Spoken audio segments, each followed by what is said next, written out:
guys, it's Emma here. So today, this video is going to be a bit of everything. Today we cruised through Stoke on Trent, and we met up with some narrowboat YouTubers, which and I also interviewed This Narrowboat Adventure. I'll link everyone's channels in the description box. If you want to know who they are, you have to wait into the video. But also I'm sorry if my voice and everything sounds a bit weird. I have a cold. But also stay till the end of the video because there's some actually really funny swan footage. So let's go.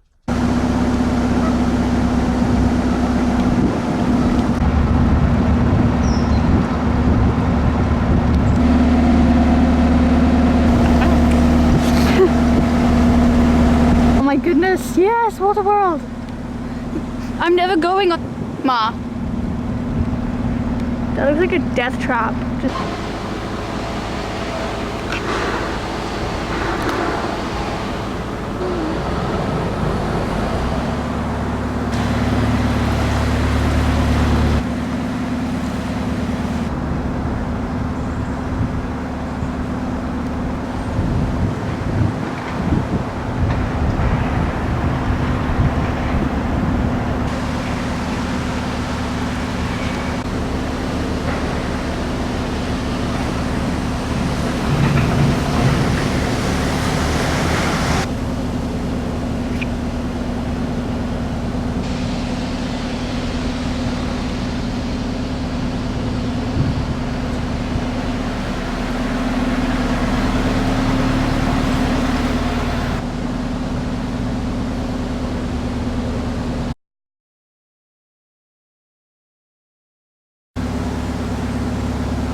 Microwave! They found a microwave!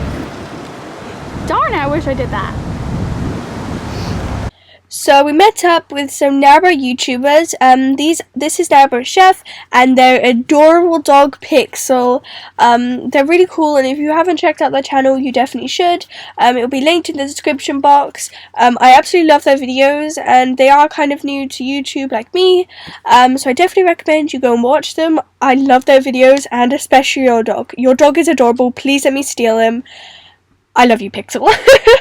And we also met up with Cruising the Cut and This Narrowboat Adventure. We used to watch them when we were back in the house, so it was actually really exciting finally meeting them. And also after this, I did an interview with Jasmin about how it is, is it different from cruising in London, since she continuously cruises around London. And obviously I said they both have YouTube channels, so I'll also link them in the description box. You should definitely go and check them out. Their videos are awesome. So Jasmin from the Narrowboat Adventure actually cruises around London. And I also cruise in other places, but we tend to winter in London because of work. And then we do adventures in summer. So can you tell us what it's like living in London, if it's different from different canals or something? Yeah, it is quite different actually living in London. One thing I notice whenever I leave London is that people start asking me where I keep my boat in winter. And so I'm like, oh, actually we're continuous cruisers, and that seems to be really much less of a thing. It just seems to be much less done than it is in London elsewhere.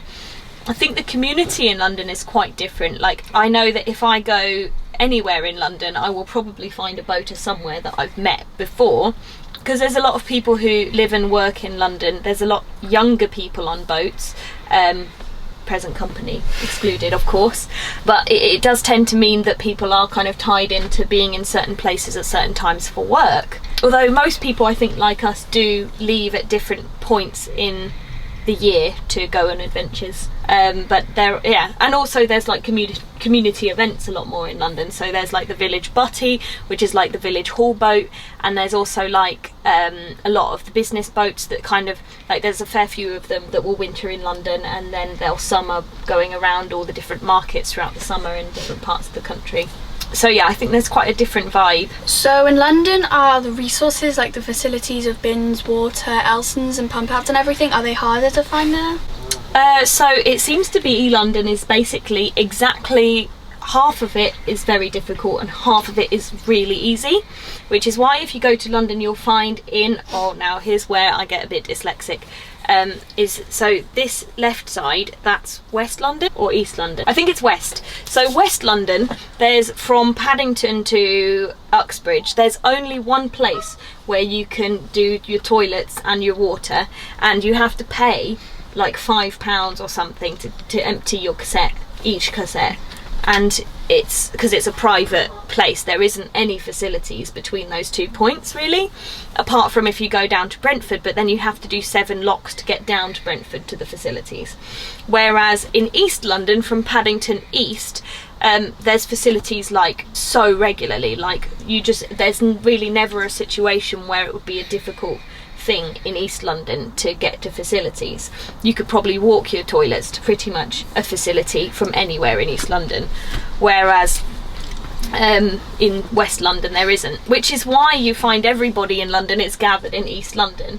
So if you're trying to find a mooring, the other side of London is generally the place where you'll find loads of them. And the recycling seems to be dwindling, which is my crusade at the moment.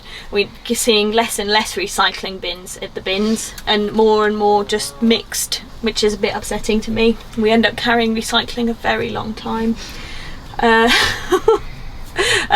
But yeah, I suppose that's probably the facilities story. So have you visited, what kind of places have you visited outside London when you've been out there? So we've done the Thames about 5 times, and I like the Thames, would highly recommend the Thames, although mooring can be a bit difficult because you usually only get a day for free and then you have to pay, and most of the visitor moorings you can only stay at for like 2 days. There's a lot of spots you can sneakily go in that aren't official moorings, that you can stay in for a bit longer. There's some nice island spots as well. We've been on the Thames, we've been to the Riverway, we did the whole of the Riverway. You can get a licence for that for a month, so it's a nice place to go on holiday if you are boating, and they do rent boats there too.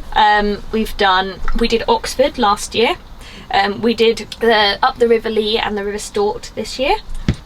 We've done the Grand Union up to the Northampton Arm, and then we did the River Nene up to Wellingborough. Well, I think that's basically it. We've done so down to Godalming on the Thames, as far as south, and then across to Oxford, and then we've been up the Grand Union to the River Nene, and then we've done basically the whole of the River Lee and the Stort. So basically, to continue doing more stuff that we haven't done, we'll either have to, I think what we're thinking about next year doing is the K&A, so going up the Thames and turning off at Reading. K&A is a bit hard because you have to have a gangplank and you have to be able to pin in and jump in nettles.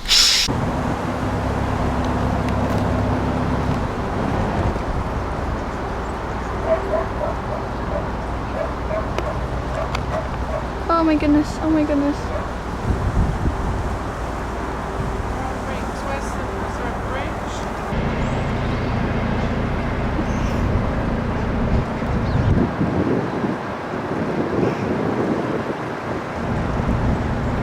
Do they still make... So Middleport Pottery is a great place to come. It's really cool to visit, and you can also pay for a factory tour. We didn't do that, but we did kind of go around the free areas, and it all was so cool. And it also has an amazing cafe where they do sell oatcakes, and there's a place where you can get like china of like loads of cool potteries.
I want to say a big thank you to my new patrons I have. I want to say a big thank you to James, Patrick, Nicholas and Daniel. I want to say a big thank you to them for donating to my Patreon. It means the world to me and I'm really glad you are enjoying my videos. So there are these 2 new swans here, but down there are the regular swans that always come to the boat. So that one is in official go-kart mode and like in a really angry position, and I have a feeling these 2 are going to get chased away. I think they've noticed that the little angry swan's coming for them.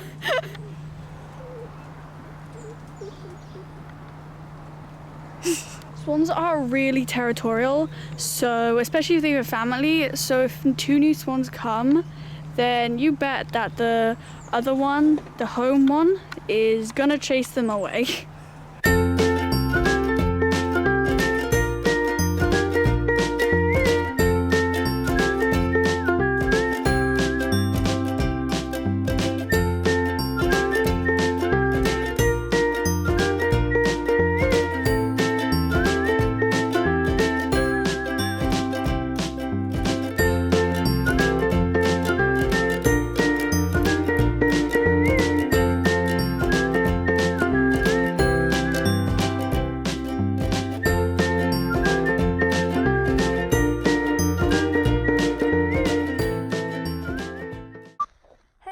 So I hope you enjoyed this video. Don't forget to give it a like, subscribe and hit the notification bell so you're notified every time I do a video, and comment on my social medias, my Patreon and my Gmail, thenarrowboatgirl@gmail.com, if you have any suggestions for me.